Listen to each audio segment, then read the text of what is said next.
L'information sur RTI 1, c'est tout de suite. Bienvenue, bonsoir à tous. À la une de l'actualité ce 31 octobre, une rencontre du président de la Banque ouest-africaine de développement et du Premier ministre ivoirien. La Côte d'Ivoire reste le premier partenaire de la banque avec plus de 28% des engagements.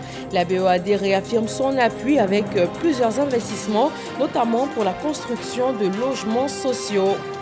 La présidente du Sénat de Côte d'Ivoire, Kandia Camara, a eu une rencontre avec son homologue du Congo-Brazzaville, Pierre Ngolo. Une séance de travail qui a permis aux deux délégations de travailler au renforcement de la coopération entre les Sénats ivoiriens et congolais. On parle aussi de coopération dans le domaine militaire. La Côte d'Ivoire et les États-Unis d'Amérique ont signé un protocole d'accord. Il va permettre la formation de 1500 soldats ivoiriens chaque année aux notions de sécurisme au combat.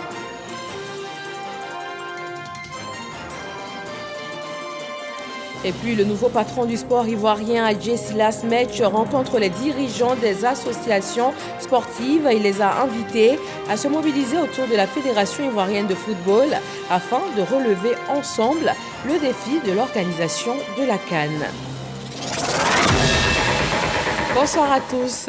Le président de la Banque ouest-africaine de développement, BOAD, Serge Ekoué, a été reçu ce mardi par le Premier ministre Robert Begré-Mombé. Serge Ekoué a salué les progrès économiques remarquables réalisés par la Côte d'Ivoire depuis plus d'une décennie.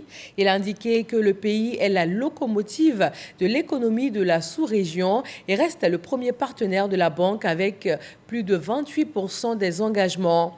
Et parmi les sujets abordés, l'appui de la banque au gouvernement dans la mise en œuvre de son programme pour la construction de logements sociaux à hauteur de 145 milliards de francs CFA, dont 45 milliards en cours de signature pour un programme de construction de logements à PK24.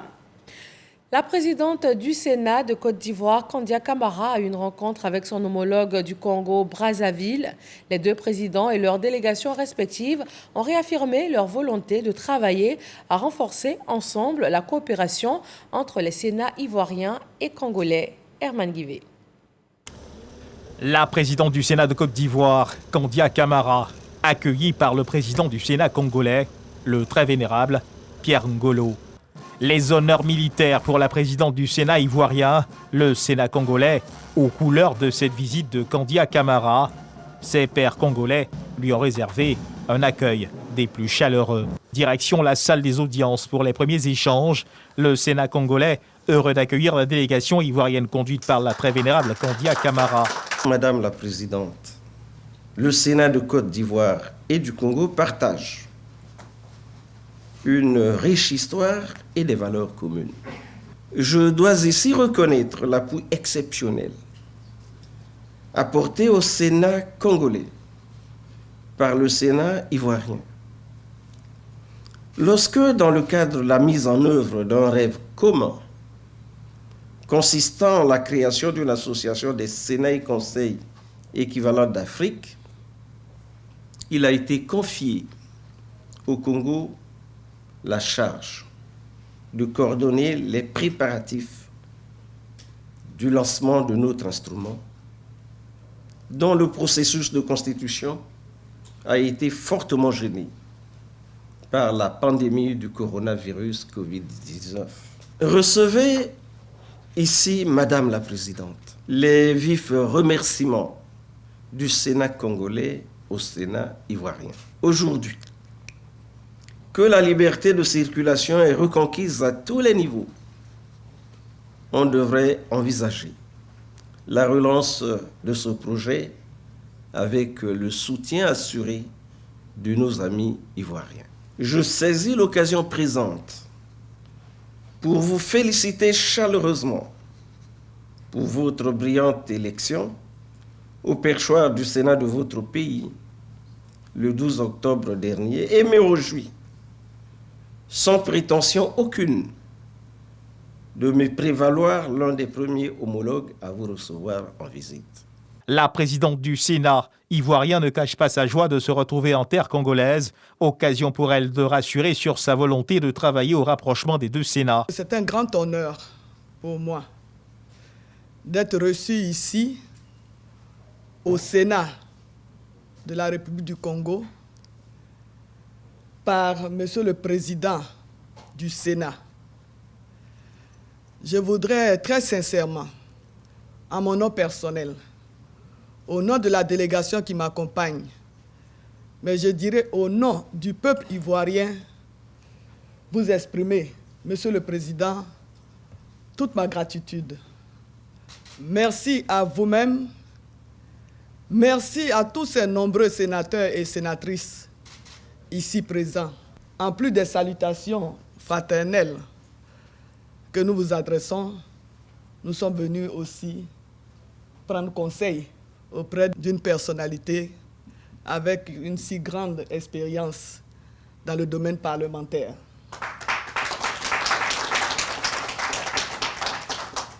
Merci de l'opportunité que vous nous donnez d'avoir cette rencontre avec nos collègues sénateurs congolais. Et cela va aussi dans la droite ligne de ce que souhaitent nos deux chefs d'État, le renforcement des relations entre nos deux pays. Et je voudrais vous exprimer toute notre disponibilité à faire en sorte que dans le cadre de la diplomatie parlementaire, nous puissions renforcer les relations entre nos deux institutions, le Sénat ivoirien et le Sénat congolais. Les sénateurs du Congo se réjouissent du choix porté sur la personne de Kandia Camara à la tête du Sénat ivoirien. Ceci est pour eux le signe de la promotion du genre en Côte d'Ivoire. Après quelques brefs échanges sur le fonctionnement du Sénat ivoirien et sa composition, les deux délégations s'échangent des présents. S'ensuit une visite guidée de l'institution pour la présidente du Sénat ivoirien, Kandia Camara, qui ne manque pas de lancer une invitation aux sénateurs congolais à prendre part à la prochaine Coupe d'Afrique des Nations de football qui se déroulera en Côte d'Ivoire en janvier prochain. On parle également de coopération dans le domaine de la défense, cette fois avec les États-Unis d'Amérique. Un protocole d'accord a été signé entre les armées ivoiriennes et américaines. Il va permettre la formation de 1500 soldats ivoiriens et cela chaque année. Ils vont apprendre les notions de secourisme au combat. Abou Sanogo.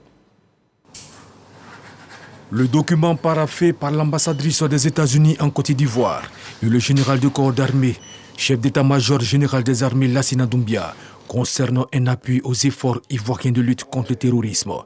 Il comprend une formation médicale aux soldats ivoiriens, aussi bien en secourisme que dans la prise en charge des blessés au combat.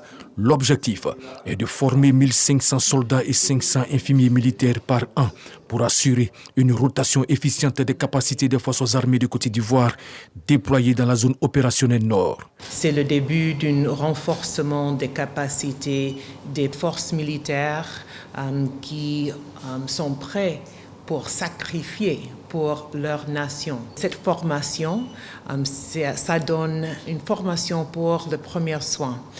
Donc, on donne les équipements, la formation pour eux de sauver les vies de leurs camarades, de sauver les vies de peuple. Le chef d'état-major général des armées, le général de corps d'armée Lassina Doumbia, se réjouit du nouveau dynamisme insufflé dans les relations entre les États-Unis d'Amérique et la Côte d'Ivoire.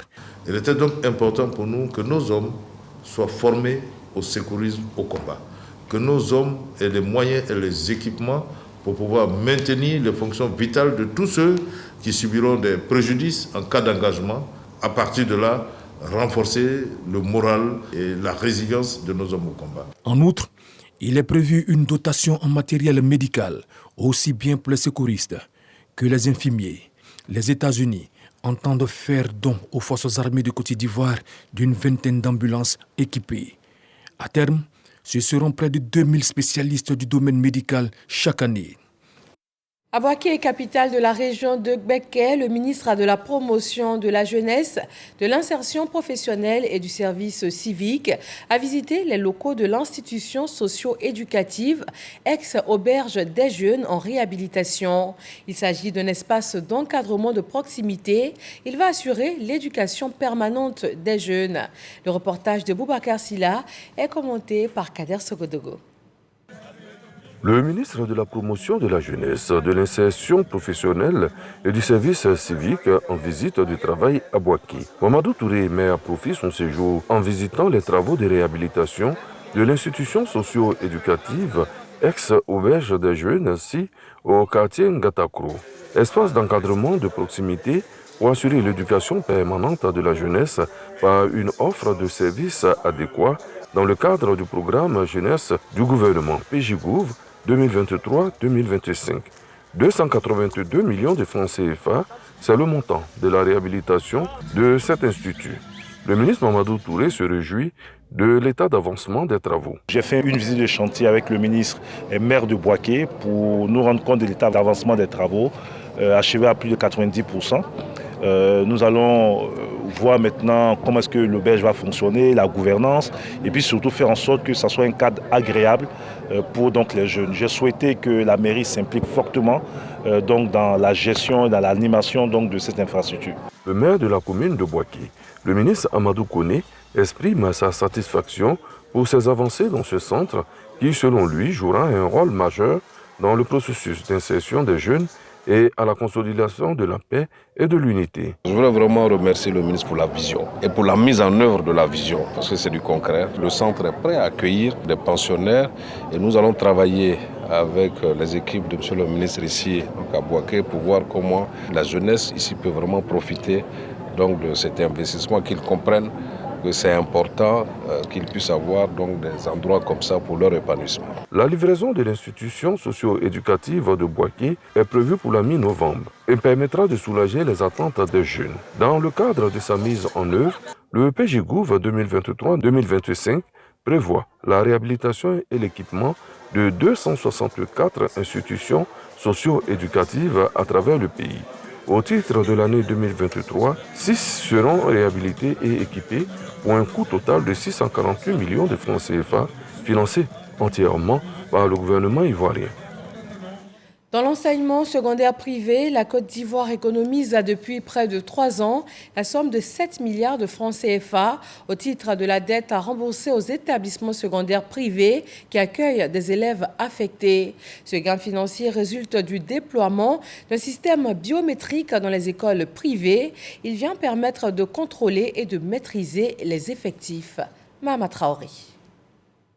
Voici le type de SMS qui parvient aux parents en cas d'absence avérée à un cours de l'élève affecté de l'État dans un établissement secondaire privé. Cette preuve est générée par un système de contrôle biométrique déployé dans 2117 écoles secondaires privées à travers le pays depuis 2020. Un système implémenté à hauteur de 8 milliards de francs CFA, cofinancé par l'État de Côte d'Ivoire et la Banque mondiale à travers le PAGDS, projet d'amélioration de la gouvernance pour la délivrance des services de base aux citoyens. Ce dispositif a permis à l'État de payer la juste dette et de faire un gain de 7 milliards par an. Ajouté à ce gain substantiel, la maîtrise des effectifs désorientés de l'État. Ces avantages, l'État veut les pérenniser, sauf que le partenariat mettant en œuvre ce projet de système de contrôle biométrique arrive à échéance fin 2023. En atelier à Jacquesville, les parties prenantes explorent les pistes de solutions. Des pistes ont été dégagées pour que l'État puisse effectivement arriver à non seulement s'approprier, pour ne pas dire le ministère, arrive à s'approprier tout le processus, mais également à faire en sorte que dorénavant, et que nous puissions aller non seulement à la maintenance de tout le processus qui a été déjà préinstallé, mais également à mettre en place pour de nouveaux établissements qui pourraient être créés, à mettre également en place et déployer le même système. À l'issue de l'atelier, les participants recommandent entre autres la reconduction du contrat de l'opérateur technique pour l'extension du système biométrique, de même qu'une collaboration avec les directions techniques concernées du ministère de l'Éducation nationale pour l'uniformisation et la mise à jour constante du fichier des affectés de l'État dans les écoles secondaires privées. Et on reste dans l'éducation. Le lycée moderne de Zouaounien, dans l'ouest de la Côte d'Ivoire, bénéficie de nouvelles infrastructures pour cette année scolaire. 8 nouvelles salles de classe avec bureaux et un préau ont été réalisées. Le comité de développement local minier de la société DITI, à la base de ce projet, a remis les clés au préfet du département, Mamadou Kwasi. 2 bâtiments de 8 salles de classe avec bureaux et un préau pour améliorer les conditions d'apprentissage des élèves du lycée moderne Q Mamadou de Zouaounien, à l'ouest de la Côte d'Ivoire. De quoi réjouir ces élèves et enseignants pour qui cet acte va améliorer davantage les résultats scolaires. Nous engageons à en prendre grand soin et à vous faire honneur au niveau de nos résultats scolaires. Nous prenons une fois de plus l'engagement devant vous d'être des élèves exemplaires. Mais cet établissement scolaire souffre de plusieurs maux, dont celui du manque d'enseignants. Nous avons un effectif approximatif de 3500 élèves. En mathématiques, nous avons un seul professeur d'État pour tout le lycée, donc c'est un professeur de collège. En physique-chimie, nous n'avons que 2 professeurs. En français, nous n'avons que 5. En remettant les clés du préau et des 8 salles de classe et bureaux, le préfet du département des Zouaouniens, président du comité de développement local minier, maître d'œuvre de ce projet et le représentant de la mine d'or d'Iti ont assuré de la poursuite des actions de développement communautaire avant d'exhorter les élèves à l'excellence et au civisme pour participer à la construction de la nouvelle Côte d'Ivoire. Ce qui reste à faire, c'est votre part, c'est d'étudier. Nous avons un programme que nous appelons Élite de demain. Ce programme s'adresse aux meilleurs élèves. Ces bâtiments sont pour vous. Et la première règle que vous devez observer, c'est d'entretenir ces bâtiments. Dans les différents examens de l'année passée, vous avez fait un effort, mais cette année, on va vous pousser encore à aller plus loin. Le comité de développement local minier de la société minière d'Iti a déjà réalisé plusieurs infrastructures de développement avec des activités génératrices de revenus et des formations pour les jeunes et les femmes dans l'ensemble des 8 villages impactés par les activités de la mine.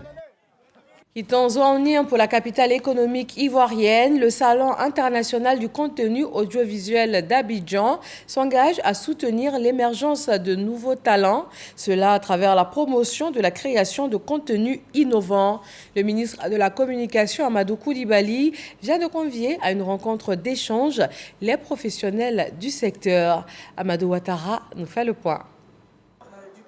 Du 20 au 22 novembre 2023, la Côte d'Ivoire va abriter la première édition du Salon international du contenu audiovisuel d'Abidjan.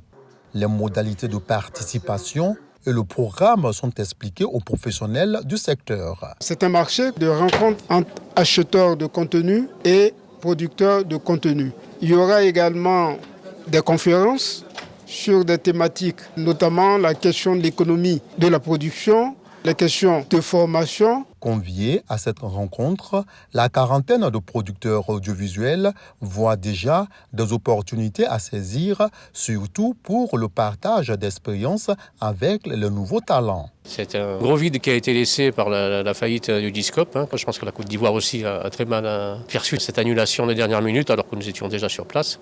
Et je trouve que c'est une excellente initiative de monter un salon à Abidjan. Nous attendons des financiers qui pourront discuter avec nous et pourquoi pas produire des projets en tout cas qui sont en instance. Un film coûte cher et nous sommes très heureux qu'il y ait des institutions bancaires en tout cas qui participent à cette première édition du SICA. Amadou Koulibaly, ministre de la Communication, est engagé pour un écosystème audiovisuel et cinématographique africain pourvoyeur d'emplois à l'heure du numérique. Le SICA est donc de ce point de vue une réponse du gouvernement à la promotion de l'œuvre audiovisuelle et à sa valorisation. Je sais que l'ensemble des professionnels du secteur que vous êtes attend avec impatience l'effectivité de ce rendez-vous. 72 heures durant, l'ensemble des professionnels du secteur de l'audiovisuel va essayer des mises en place de programmes d'incubateurs.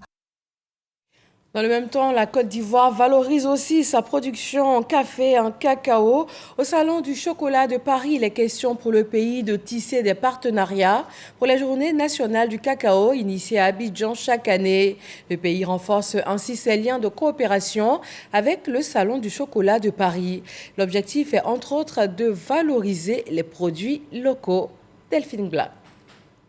Le 1er octobre de chaque année se tient en Côte d'Ivoire un salon dénommé Journée nationale du cacao et du chocolat. L'intérêt pour la Côte d'Ivoire aujourd'hui serait donc d'organiser ces journées avec l'expertise des responsables du Salon du chocolat de Paris pour rehausser l'image de la Côte d'Ivoire. La Côte d'Ivoire est un pays de belle cuisine et aujourd'hui le cacao se dérive en plusieurs produits, en vin, en alcool, en beurre. Et donc le salon, ce serait encore une occasion. C'est pour cela que déjà le ministre d'État, le ministre de l'Agriculture a déjà été saisi. Nous lui avons parlé. Et le président du salon aussi est prêt à se déplacer en Côte d'Ivoire pour voir avec les sociétés ivoiriennes comment nous pouvons aussi déployer et installer un salon du chocolat, mais aux normes internationales, comme ça se fait à Paris, comme ça se fait à Tokyo, comme ça se fera bientôt à Dubaï. C'est pour ça que nous voulons travailler avec eux parce qu'ils sont une référence mondiale. Une idée à laquelle le président du Salon du chocolat de Paris adhère. Il y a une vraie tendance, et vous le savez, c'est que voilà, vous produisez votre propre chocolat, on vient d'avoir une autre. Et on pense que c'est extrêmement important, la Côte d'Ivoire, premier pays producteur mondial, soit le berceau du chocolat en Afrique. Voilà. Et pour moi, c'est vraiment un message qu'on aimerait parce que c'est tellement important. C'est un des partenaires les plus fidèles et historiques du salon. Il nous faut un pays. Voilà. Et la Côte d'Ivoire, on a d'excellentes relations. Et pour nous, c'est vraiment important, surtout voilà, pour l'image et surtout pour développer localement, mais pour créer des vocations et pour surtout voilà, que la Côte d'Ivoire soit partie aussi maintenant de toute cette chaîne de valeur. Pour la chefferie traditionnelle de la diaspora à Paris et les coopératives, c'est une aubaine pour valoriser le cacao ivoirien. C'est une très bonne chose, ça permettra aux producteurs et aux consommateurs et aux chocolatiers de faire un partenariat gagnant-gagnant. Nous avons le chocolat au sésame qui a gagné le prix du Salon de l'agriculture en février 2023, où il y a eu 15 000 visiteurs qui l'ont acheté. Ça nous a valu le trophée des agriculteurs. Donc nous sommes très heureux d'être là. C'est une bonne occasion parce que ça sera une bonne coopération, ça sera une bonne rencontre avec les artisans d'ici et ceux d'Abidjan. Il faut rappeler que depuis l'édition 2022 des Journées nationales du cacao et du chocolat de Côte d'Ivoire, le Conseil du café et du cacao a décidé de mettre l'accent sur les petits transformateurs et leur savoir-faire. Retour en Côte d'Ivoire pour parler du nouveau système d'immatriculation.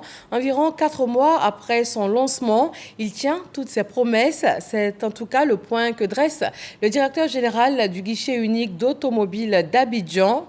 De la pose de 25 plaques par jour, on passe à 275 avec ce nouveau système qui doit encore améliorer ses performances et atteindre la vitesse de croisière. Tanguy. Guichet unique de l'automobile d'Abidjan en zone portuaire. Le nouveau système d'immatriculation initiale des véhicules dénommé NCIV, lancé en juin dernier, fonctionne et fonctionne bien, selon le premier responsable de cette plateforme. Au bout du processus, on devrait pouvoir atteindre ce délai de 3 jours. Pour l'instant, on est souvent à 1 semaine, 10 jours, même voire 2 semaines. Mais quand nous arrivions, il y avait des dossiers de 3 mois, 4 mois qui existaient déjà.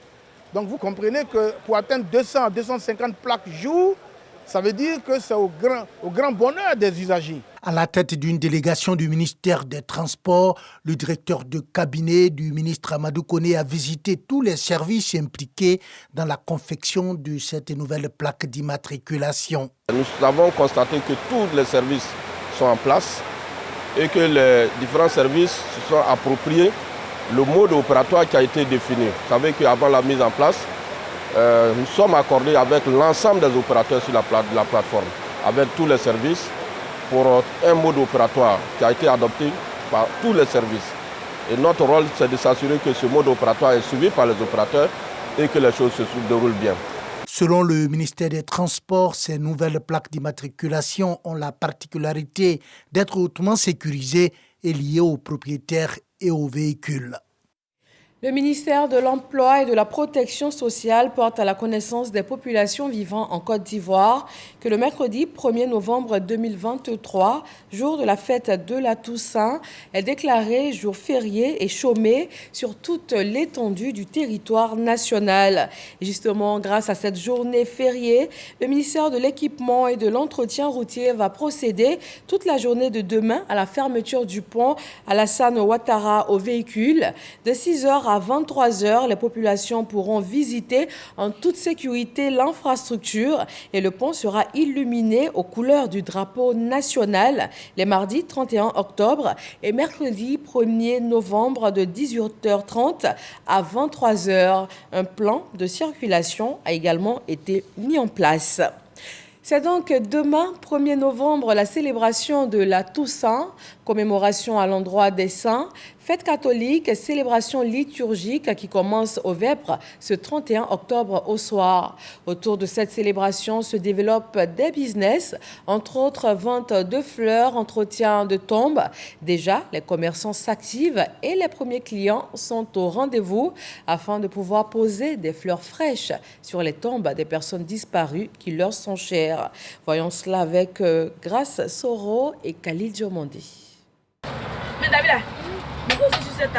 Sous cette bâche, située à quelques encablures du cimetière de Williamsville, Laurence s'affaire à confectionner des bouquets de fleurs.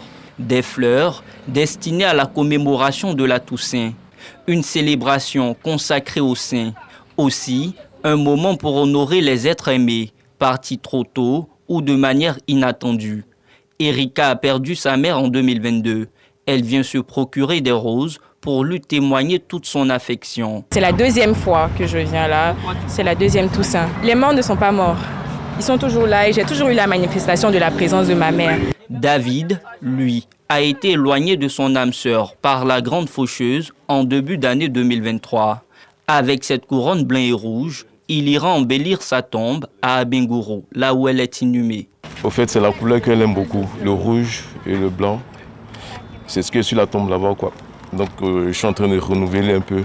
Ces fleurs qui expriment mieux l'amour aux personnes disparues sont une véritable opportunité d'affaires pour Laurence. Chaque année, le jour de la Toussaint, en tout cas, toutes les fleurs marchent. Chacun arrive à faire son chiffre d'affaires, franchement. Nos fleurs finissent. À l'intérieur du cimetière, des petites mains s'attellent à rendre les tombes plus reluisantes sous le regard de Tidiane, le patron. Pendant la fête de Toussaint, les familles viennent nous solliciter pour entretenir les tombes. La Toussaint est une période rentable pour Tidiane et ses collaborateurs. Le minimum, c'est 3 000, 2 000. Business juteux ou pas, la Toussaint est un moment où les familles sont prêtes à mettre la main à la poche. Rendre un hommage mérité aux défunts reste l'unique motivation. Direction Ferké, dans la région du Tchologo, la ville accueille une équipe de la Banque mondiale pour une visite du centre d'enrôlement de la CMU. L'objectif est de voir de près les réalisations et les acquis des projets cofinancés par la Banque mondiale. Le reportage de Jean-Yves Zadi et Kader Sogodogo. Cette visite s'inscrit dans le cadre de l'inspection du processus de couverture maladie universelle que son institution cofinance en Côte d'Ivoire. C'est le centre de la couverture maladie universelle, CMU, de Ferké-Sédougou qui sert de site d'enrôlement où la directrice et sa délégation. Nous avons produit un peu plus de 4 millions de cartes. Il y a un peu plus de 3 millions de cartes qui ont été distribuées. C'est dire qu'on a encore près d'1 million de cartes sur le site, pour lesquels nous appelons les assurés qui viennent les récupérer. Le processus est jugé satisfaisant par la Banque mondiale. La banque ne s'est pas trompée d'adresse en ayant le partenaire comme le gouvernement de la Côte d'Ivoire. Si les gens peuvent être en bonne santé, ils seront productifs et l'économie s'en portera mieux. Le ministre de la Santé, de l'Hygiène publique et de la couverture maladie universelle rassure les populations. On a fait le parcours pour s'assurer que tous ceux qui ont des cartes arrivent à bénéficier des soins. Et de plus en plus, le plateau technique et les soins s'améliorent. Donc il faut que chaque Ivoirien ait sa carte, paye sa cotisation. Ce n'est que 1 000 francs par mois, 12 000 francs dans l'année. Je pense que c'est à la portée de tout le monde. La Banque mondiale a injecté un appui financier estimé à plus de 500 millions de dollars US dans le secteur de la santé. Le mois d'octobre prend fin dans tout juste quelques heures. Avec lui, la campagne Octobre Rose. Mais la sensibilisation contre le cancer du sein continue. À Grand-Laou, plus de 500 femmes ont été sensibilisées. Elles ont été invitées à une campagne de dépistage gratuit afin de connaître leur statut face au cancer du sein. Lancine Bakayoko. Vaste campagne de sensibilisation au dépistage précoce du cancer du sein à Grand-Laou. Les femmes, des adolescentes aux plus âgées, ont répondu massivement à l'appel du maire de la commune, Ali Sissoko. Le cancer du sein, ça peut se détecter par des signes anodins. Et donc, si nos mamans sont formées à cela, je vous assure, ça nous aiderait à régler beaucoup de problèmes au niveau du cancer. Avec près de 3300 femmes touchées chaque année en Côte d'Ivoire, le cancer du sein se présente comme le plus meurtrier chez les femmes, devant le poumon ou le col de l'utérus.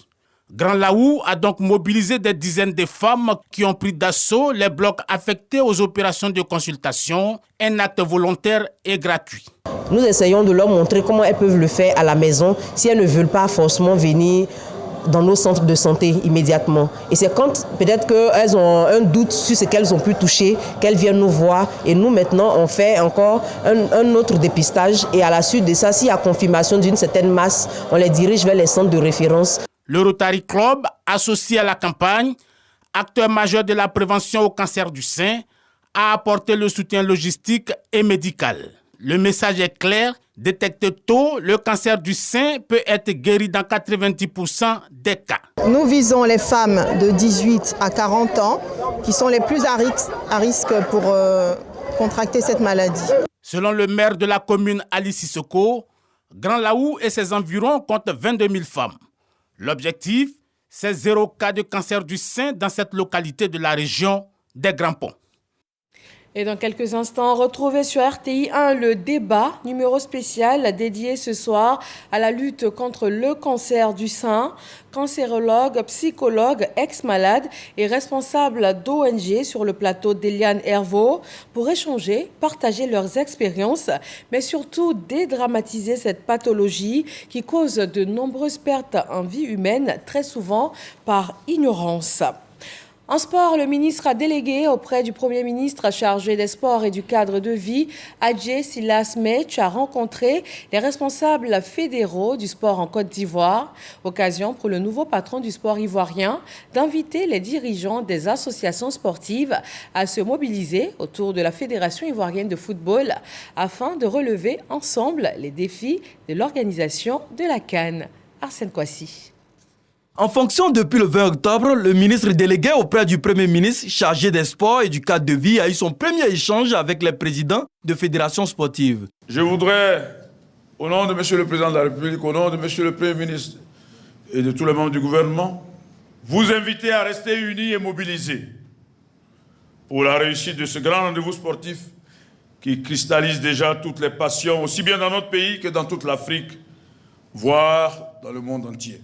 Nous devons travailler ensemble, avec acharnement, en équipe soudée, pour relever ce défi. Je voudrais pouvoir compter sur la mobilisation exemplaire de tout le monde sportif autour de la Fédération ivoirienne de football, qui est en point de mire dans l'organisation de cette grande fête de football. Adjé Silas Mech a également demandé aux dirigeants de fédération de se rapprocher aussi des populations pour qu'elles puissent s'impliquer dans la réussite de cette phase finale en terre ivoirienne. Nous devons également tout mettre en œuvre pour amener nos populations à s'approprier cette CAN 2023, de manière à en faire, dans un cadre de vie exemplaire, la CAN de l'hospitalité jamais organisée. Pour rappel, la 34e édition de la Coupe d'Afrique des Nations se tiendra du 13 janvier au 11 février 2024. On reste en sport. Le Ballon d'Or 2023, Lionel Messi remporte donc pour la 8e fois de sa carrière cette distinction qui reste la plus prestigieuse du monde du football. Au Mali, la MINUSMA a achevé le retrait de ses troupes des postes avancés de Kidal dans le nord.